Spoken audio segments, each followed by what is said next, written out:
संकल्प लिए कि they will go to Vihara every week on Sunday, but I don't see that commitment.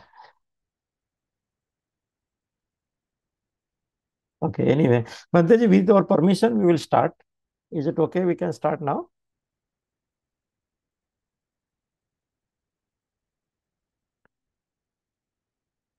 Bhanteji, are you there? If you can unmute yourself. Yes, I am there. Okay, okay. So with your permission, Bhanteji, we will start the Kamayachana and Trishran Panchasil.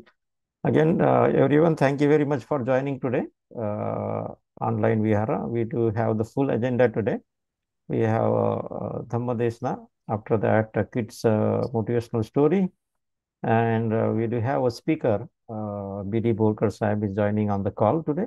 And after that, there is a Q&A session. So with that, I will start the session with the Triratana Naman to Buddha, Dhamma and Sangha.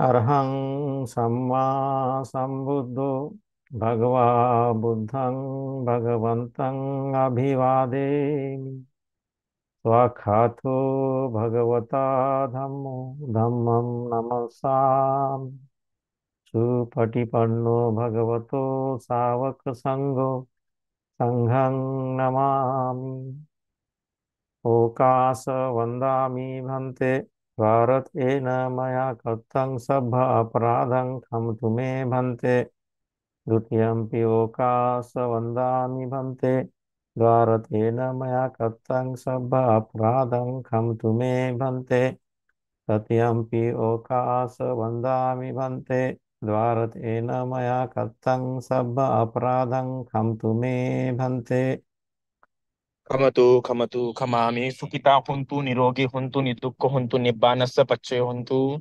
Bhante Okasa Aham Bhante Tisaranena Sah Panchaseelang Dhammam Yachami Anugraham Katva Silang Detame Bhante Dutiyampi Okasa Aham Bhante Tisaranena Sah Panchaseelang Dhammam Yachami Anugraham Katva Silang Detame Bhante Tatyampi Okasa Aham Bhante Tisaranena Sah Panchaseelang Dhammam Yachami Anugraham Katva Silang Detame Bhante यं अहं वदामि तं वदेथ। Am Bhante नमो तस् भगवतो अरहतो सम्मा सम्बुद्धस्स। Namo Tassa Bhagavato Arhato Samma Sambuddhassa Namo Tassa Bhagavato Arhato Samma Sambuddhassa Namo Tassa Bhagavato Arhato Samma Sambuddhassa बुद्धं शरणं गच्छामि। Buddhang Saranang Gacchami धम्मं शरणं गच्छामि। Dhammang Saranang Gacchami संघं शरणं गच्छामि। Sanghang Saranang Gacchami द्वितीयंपि बुद्धं शरणं गच्छामि। Dutiyampi Buddhang Saranang Gacchami द्वितीयंपि धम्मं शरणं गच्छामि। Dutiyampi Dhammang Saranang Gacchami द्वितीयंपि संघं शरणं गच्छामि। Dutyanki Sanghang Saranang Gacchami तृतीयंपि बुद्धं शरणं गच्छामि। Tatyampi Buddhang Saranang Gacchami तृतीयंपि धम्मं शरणं गच्छामि। Tatyampi Dhammang Saranang Gacchami तृतीयंपि संघं शरणं गच्छामि। Tatyampi Sanghang Saranang Gacchami ति शरणागमनं निठितं। Bhante पानातिपाता वेरमणि सिक्खापदं समादियामि।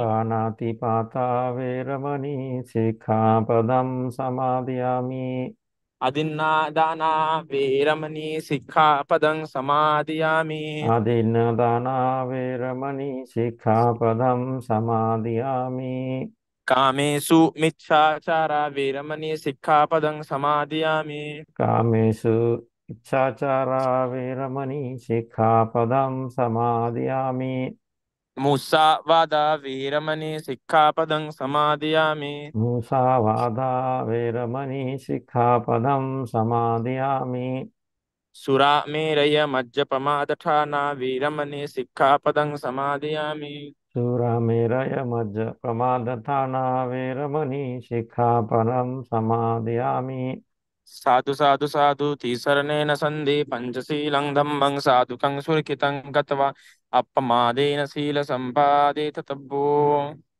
Bhante, sadhu, sadhu, sadhu. Thank you, Bhante ji. Now, on behalf of all the participants, I will request if Bhante can offer the Dhammadashna.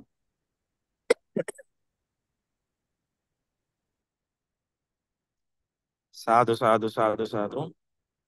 सबसे पहले तो मैं हमारे शास्त्रा, उसी प्रकार उनका अनुशासन और इस अनुशासन में अनुशासित हो रहे सभी श्रावकों को वंदन करता हूँ। मेरे उपाध्याय जिनके कारण से मुझे बुद्ध शासन में उपसंपदा मिली है, उन्हें भी वंदन। और मेरे सभी आचार्य और कल्याण मित्रों के प्रति मंगल कामना करता हूँ। तो आज जिस विषय के बारे में हम समझने का प्रयास करेंगे वो है डिटैचमेंट। ये हमारे शिष्य ने हमसे पूछा था कि बंते जी डिटैचमेंट पे कुछ बताइए, कैसे हो। तो डिटैचमेंट जिसे तब जरूरत पड़ती है जब व्यक्ति अटैच हो जाता है। अटैच के बाद ही डिटैचमेंट की बात शुरू होती है, और डिटैचमेंट की बात भी तब शुरू होती है जब जिससे अटैच्ड हो, जिससे आप अटैच्ड हो चुके हो, वो व्यक्ति से आपको दूर जाना है। और दूर जाना क्यों है? सरल सी बात है। कोई बात है जो आपको उसकी पसंद नहीं आ रही होंगी, या आपको अपने जीवन में कुछ नया चाहिए होगा। ये दो ही कारणों के कारण से डिटैचमेंट की बात आ जाती है। पर डिटैचमेंट जिसकी शुरुआत अटैचमेंट से होती है, और अटैचमेंट जिसको भगवान के पटे समुत्पाद में उपादान कह सकते हैं, है ना, उपादान जो हो चुका है, अर्थात अटैचमेंट जो हो चुकी है। अटैचमेंट हो चुकी है अभी, और साइकिल पीछे नहीं हो सकती है, अटैच हो चुके हो। तो अटैच क्यों हुए थे? तो अटैच हुए थे आप लोग अपनी इच्छाओं के कारण से। इच्छा जब तक नहीं रहती है तब तक अटैचमेंट नहीं हो सकती है। पर सिर्फ इच्छा से अटैचमेंट नहीं होती है। जो इच्छा बार बार उत्पन्न हो रही है, एक ही इच्छा जब बार बार उत्पन्न होती है और बहुत लंबे समय के लिए उत्पन्न होती है, तब जाके वो इच्छा अटैचमेंट का रूप लेती है। अटैच आप एक दिन में किसी से नहीं हो जाते हैं, है ना। उदाहरण था, कोई एक व्यक्ति है, किसी एक व्यक्ति से आपने बात कर लिया, आप अटैच नहीं होते, ठीक है। पर उस एक व्यक्ति से बात करके आपको अच्छा लगा, फिर भी आप अटैच नहीं होते हो। पर उस एक व्यक्ति से बात करके जब अच्छा लगा तो उससे और एक इच्छा उत्पन्न होती है फिर से बात करने की। अभी भी आप अटैच नहीं हुए। अटैच कब हुए? जब आपको उस व्यक्ति से पहली बार बात करके अच्छा लगा और उससे इच्छा उत्पन्न हुई फिर बात करने की, और फिर आपने दूसरी बार बात किया, है ना। तो दूसरी बार जब बात किया तो आपने अपने डिजायर को स्ट्रॉन्ग किया, अभी भी अटैचमेंट नहीं हुई है, ठीक है। फिर दूसरी बार भी जब आपको बात करके सुख मिला, आपको एंजॉयमेंट मिला, फिर से आपको फिर से बात करने की इच्छा होंगी। और अभी क्या हो रही है? अभी एक ही इच्छा को बार बार उत्पन्न करने के लिए फ्यूल मिल रहा है। और ये इच्छा जब बार बार उत्पन्न हो रही है और वो इच्छा को आप कंप्लीट भी कर रहे हैं और वो उसे सुख भी मिल रहा है, तब जाके आपका अटैचमेंट बनता है। इसलिए बुद्ध तृष्णा की परिभाषा करते हुए बड़ी सुंदर, विश्व की इतनी सुंदर परिभाषा आपको तृष्णा की, डिजायर की कहीं नहीं मिलेंगी। पैशन की इतनी सुंदर परिभाषा कहीं नहीं मिलेंगी। वो आपको चार आर सत्य मिलेंगी। तो कितनी प्यारी परिभाषा की है कि तत्र तत्र अभिनंदिना, नंदिराग सहगता और पौर्ण भाविका। ये तीन शब्दों में बुद्ध ने बता दिए कि अटैचमेंट कैसी होती है, कितनी हानिकारक होती है, और कैसी आपकी अटैचमेंट निर्माण होती है। तो सबसे पहले अटैच होने से बचो। हम किसी भी व्यक्ति से अटैच हो जाते हैं। अटैच कब हुए? जब हमने अपने डिजायर्स को कंट्रोल नहीं किया। हम समझे नहीं कि भाई मुझे बात करने का मन कर रहा है, मुझे साथ रहने का मन कर रहा है, बट क्या उसके साथ के खतरे के साथ भी मैं वाकिफ हूँ?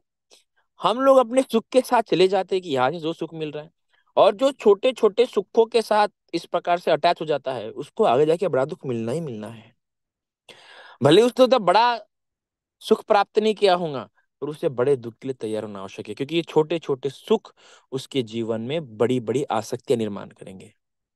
थेम्मा थेम्मा तड़ा साचे, बूंद बूंद से तालाब बनता है, और वो बूंद बूंद से प्रवेश करते हुए तो बूंदी है। याद रखिएगा, आपके हृदय में प्रवेश करते हुए वो बूंद थी, पर वो बूंद आपके हृदय में महासागर बनती जा रही है। हमको लगता है छोटी सी तो बात है। कई बार जब अपने शिष्यों से वगैरह बात करते रहता हूँ या लोगों को समझाते रहता हूँ, तो लोग मुझे यही कहते हैं, छोटी सी तो बात है बंटी जी, ऐसा क्या हो जाएगा, कुछ बड़ी बात नहीं है, है ना, हम ये कर सकते हैं, हम वो कर सकते हैं। इमोशंस में आप कॉन्शियस नहीं रह सकते। कई बार मैं कुछ कुछ शिष्यों को समझाता हूँ कि आप बात ही मत करो, सबसे अच्छा रहेगा। तो बोलते नहीं नहीं बंटी जी, हम कंट्रोल कर सकते, इमोशंस आप कंट्रोल नहीं कर सकते। थॉट्स एंड इमोशंस में अंतर होता है। साइकोलॉजी में जब आप पढ़ते हैं तो आप बता जाता है कि दिस इज थॉट्स और दिस इज इमोशन। पर ह्यूमन लाइफ जीते हुए, सांसारिक लाइफ जीते हुए, व्यक्तियों के साथ डील करते हुए हम ये बात भूल जाते हैं कि थॉट्स क्या है और इमोशंस क्या है। कई बार लोग अपने इमोशंस को थॉट समझ बैठते हैं, और इस कारण की वजह से और गर्त में गिर जाते हैं। आप अपने थॉट्स को कंट्रोल कर सकते हैं, आप अपने थॉट्स को हटा सकते हैं, पर आप अपने इमोशंस को हटा नहीं सकते हैं। ये बात समझना इंसान अक्सर भूल जाता है। लोग लगता है कि हम हटा देंगे, नहीं। थॉट हटा सकते हैं बट इमोशन हटा नहीं जा सकते, क्योंकि इमोशंस बॉडी में स्टोर्ड है। इमोशन सिर्फ कॉन्शियस चीज नहीं है, इमोशन एक पैसिव चीज भी है, एक अनकॉन्शियस चीज भी है, क्योंकि वो आपके बॉडी में भी रिएक्ट करता है। आप पे कई सारे हॉर्मोन्स भी क्या होते हैं, रिलीज होते हैं। इमोशंस एक बहुत लंबी प्रोसीजर होती है, संखार होते हैं। संखार ऐसा नहीं कि आपने थॉट जैसा हट जाए, वैसे इमोशंस नहीं हटते हैं। तो इसलिए जब आप इन्वॉल्व हो रहे हैं, और जो दुख जमा होता है वो थॉट से कम, इमोशन ज्यादा होता है। इसलिए बुद्ध ने जब तृष्णा की परिभाषा किए, तो बुद्ध ने पहले सत्य में कहा दुख समुदय। बुद्ध कहते हैं कि दुख जमा होता है, आपको दुख एक दिन में प्राप्त नहीं होता है। अटैचमेंट जो आपको दुख दे रही है, वो अटैचमेंट हो चुकी है तब जाके दुख दे रही है, आपको डिजायर्स के रूप में दुख नहीं देती है। तन्हा से ज्यादा दुख उपादान से प्राप्त होता है। जब वो अटैच्ड हो जाओगे तब दुखे मिलेगा। अगर आपने डिजायर के समय में कंट्रोल कर लिया कि जब बार बार डिजायर उत्पन्न हो, तब जान लिया अरे मेरे तो बार बार डिजायर उत्पन्न हो रहा है, ये डिजायर हटाने की जरूरत है। तो सबसे पहले जब आप किसी व्यक्ति से अटैच होने वाले हो, तो सबसे पहले अगर आपने डिजायर्स को लेकर व्यक्ति कॉन्शियस रहा, तो वो अटैच होगा नहीं। अटैच होने के पहले, किसी भी व्यक्ति से अटैच होने के पहले उसे नापो, तोलो, हर तरीके से देखो, हर तरीके से जानो, कई लोगों से राय लो, है ना। क्योंकि लव समान चीज होती नहीं बुद्धिज्म में, आप अगर ध्यान से देखोगे तो एग्रीड इज अटैचमेंट। जब आप बुद्धिज्म को अच्छी प्रकार से पढ़ लेते तो आपको समझ जाता है कि आप इस संसारिक दुनिया से लव बोल रही है, तो attachment है। और वो अटैचमेंट कैसी बनी है, बार बार डिजायर उसी डायमेंशन में, उसी डायरेक्शन में उत्पन्न होने से। और वो डिजायर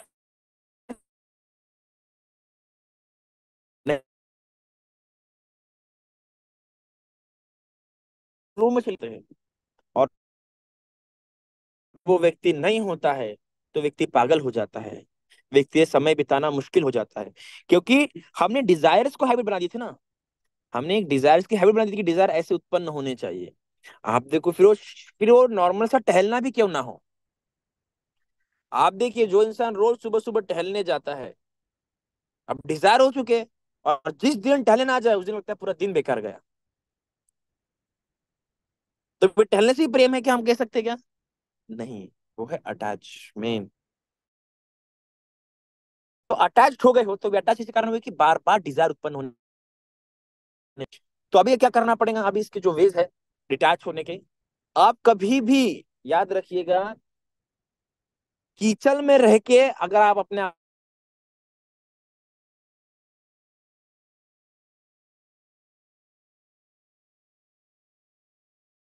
प्रकार, अगर आपको अगर अपने आप को साफ करना है,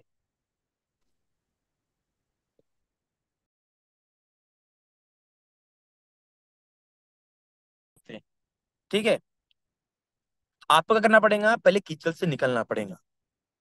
तो जिसको डिटैचमेंट की प्रैक्टिस करनी है, सबसे पहले उसको दूर रहना सीखना होगा।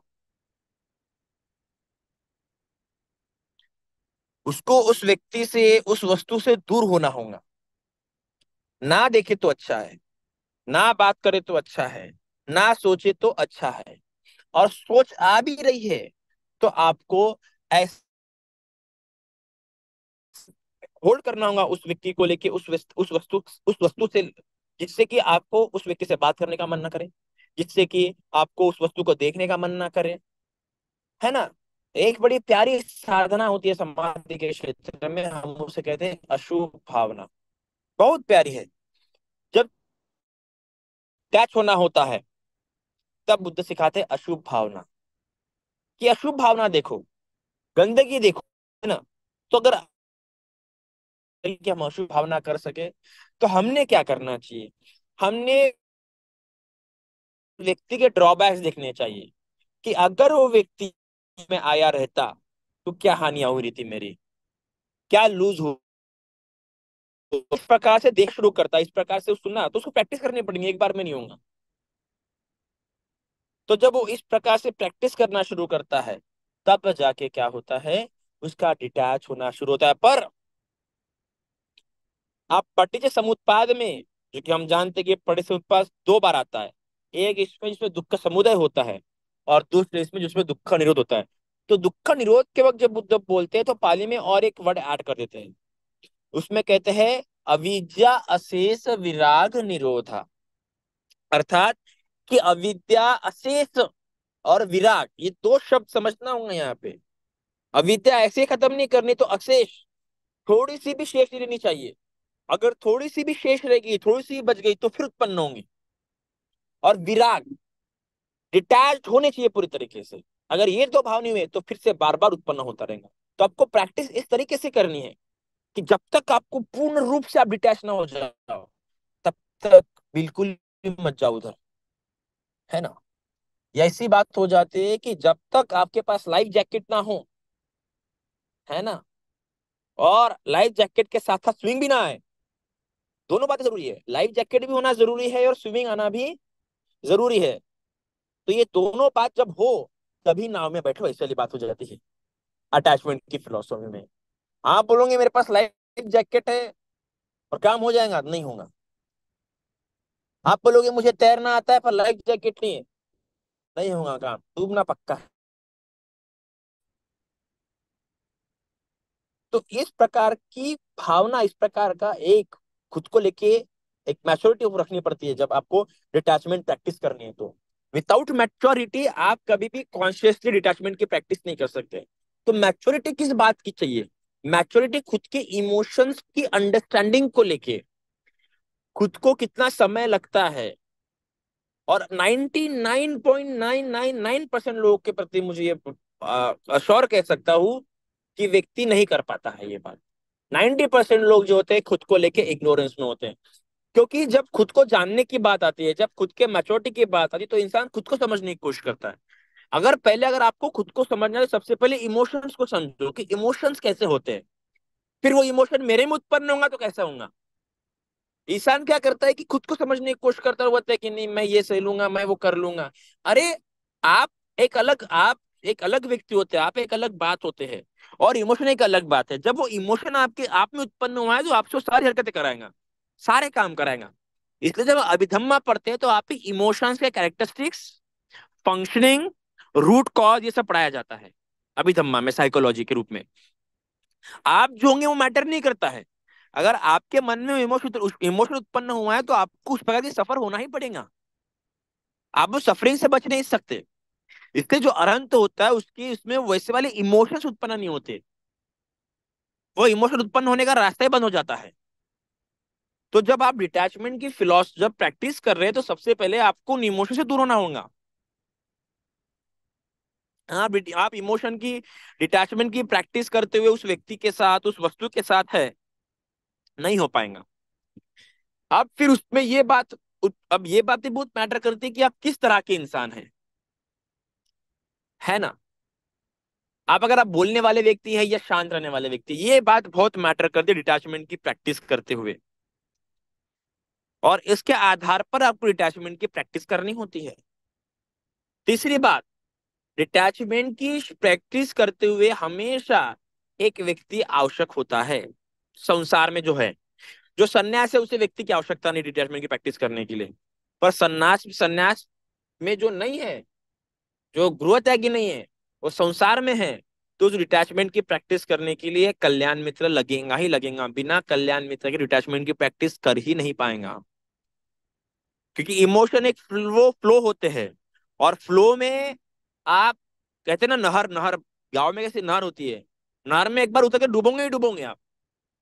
क्योंकि नहर में पकड़ने के लिए कुछ मिलता ही नहीं है जिससे कि आप पकड़ के रख सको प्रवाह में, क्योंकि नहर में प्रवाह बहुत होता है और प्रवाह में इंसान बह जाता है। और प्रेम कहो या इमोशन कहो, ये प्रवाह होता है। और अगर इस प्रवाह में आप बहना नहीं चाहते तो आपको कल्याण मित्र की आवश्यकता होगी। बिना कल्याण मित्र के संसार में डिटैचमेंट की प्रैक्टिस बिल्कुल भी नहीं। और वो जो कहता भी होगा कि मैं डिटैच हुआ, डिटैच नहीं हुआ, उसके उसमें कुछ ना कुछ कार्य होंगे होंगे, और वो कभी ना कभी किस ना किस रूप में निकलेंगे। क्योंकि मैंने आज जितने लोग देखे हैं, कोई भी कंप्लीटली हील नहीं हुआ है। बिना कल्याण मित्र के आप कंप्लीटली हील नहीं हो सकते। प्रॉपर समय समय पे गाइडेंस कर लगती है उसमें, क्योंकि प्रॉपर समय समय पे कई सारे इमोशंस, कई सारे थॉट्स, वो एक पोयम है ना, रोड नॉट टेकन, वैसी वाली बात हो जाती है कि पछतावे इधर के भी होते हैं, पछतावे उधर के भी होते हैं। तो जो आपको कॉन्शियसली थॉट डेवलप कर सके उस नेगेटिव दिशा में, वैसा कल्याण मित्र बहुत आवश्यक होता है। तो डिटैचमेंट की जो प्रैक्टिस है, one of the most difficult practice होती है संसार में। क्योंकि अगर जिसको वो आसानी से सीख गया, जो डिटैचमेंट की फिलॉसफी प्रैक्टिस करना सीख गया, वो तो सन्यासी ले लेगा। वो कभी संसार में रह नहीं सकता। हम संसार में क्यों है? क्योंकि हम अटैचमेंट पे विश्वास रखते हैं, हम अटैच जल्दी हो जाते हैं, हम अटैचमेंट चाहते हैं, इसलिए हम संसार में हैं। ये नहीं तो कोई ना कोई अटैचमेंट चाहते हैं। जिस दिन से डिटैच होना सीख गए, डिटैचमेंट की फिलोसॉफी सीख गए, उस दिन आप संन्यास लेना पसंद करेंगे। तो अटैचमेंट की अगर आपको प्रैक्टिस करनी है, सबसे पहले आपको खुद को जानना होगा, इमोशंस को जानना होगा, और अपने डिजायर्स को लेके कॉन्शियस रहना होगा। जब भी किसी के प्रति मन झुक रहा है, कम से कम, और जो व्यक्ति इतना भी सावधान है अपनी जिंदगी में कि वो जानता है कि मेरा मन इस इंसान के प्रति झुक रहा है, पर क्यों झुक रहा है, इस सवाल जब वो करता है, तो धीरे धीरे करके वो उस रिलेशन में भी क्या होगा, थोड़ा बहुत तो कॉन्शियस रहेगा। वो थोड़ा बहुत तो डिटैचमेंट की प्रैक्टिस वहां पे कभी ना कभी कर पाएगा। पर जो फ्लो में गया, उसका भरोसा नहीं। तो ये बातें व्यक्ति ने समझा, तो व्यक्ति का क्या होगा, भला होगा। तो इतना आज के लिए काफी है। साधु साधु साधु। साधु साधु साधु। थैंक यू भंते जी, आपने डिटैचमेंट के बारे में बात कही। So Bhanteji, detachment in Pali, is that the Vairagya and the Viveka? Is that the correct No, translation? there are seven, 8 stages.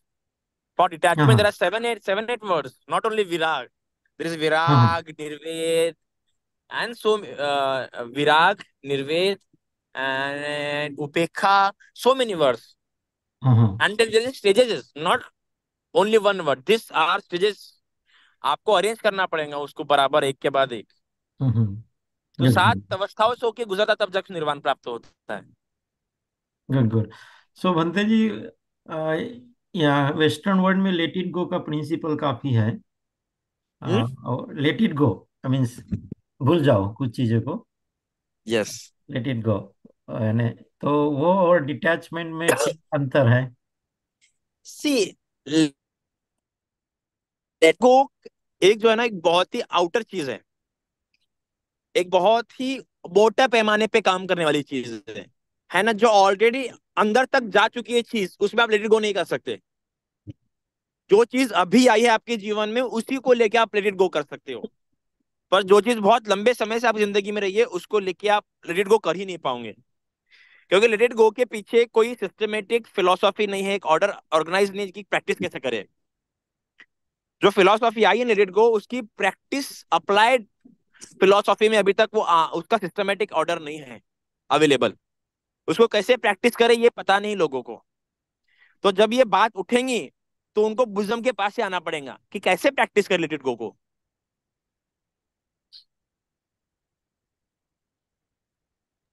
Thank you. Any other questions? Please raise your hand or type your question.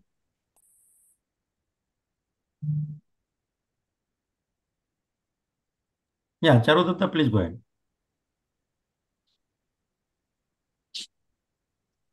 Yeah, we are not able to hear you.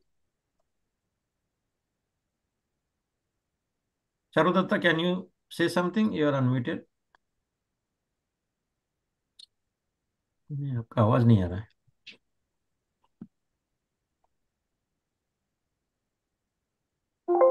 Yeah, looks like he just unmuted by himself. Looks like. Any other questions before we go to the next session on the topic detachment? So Bhante जी, इस topic को आप और सविस्तर में लीजिए, अच्छा रहेगा. जी जी, sure sure. एक एक टॉपिक को लिए तो अच्छा रहेगा, क्योंकि इसमें भी काया फिजिकल डिटैचमेंट है, चित्ता है, यस रूपा यस भी यस। है. तो इसमें अलग अलग जो टॉपिक है, आप थोड़ा इस टॉपिक का कंटिन्यू रखेंगे तो अच्छा रहेगा. तो श्योर श्योर श्योर, ओके। उसको जस्टिस मिलेगा डिटैचमेंट को. But thank you very much Bhante ji for joining it today. It's a And pleasure. Thank you. on behalf of all the participants, Bhante ji, sadhu, sadhu, sadhu. Thank you very much. Now I will request Kranti Didi to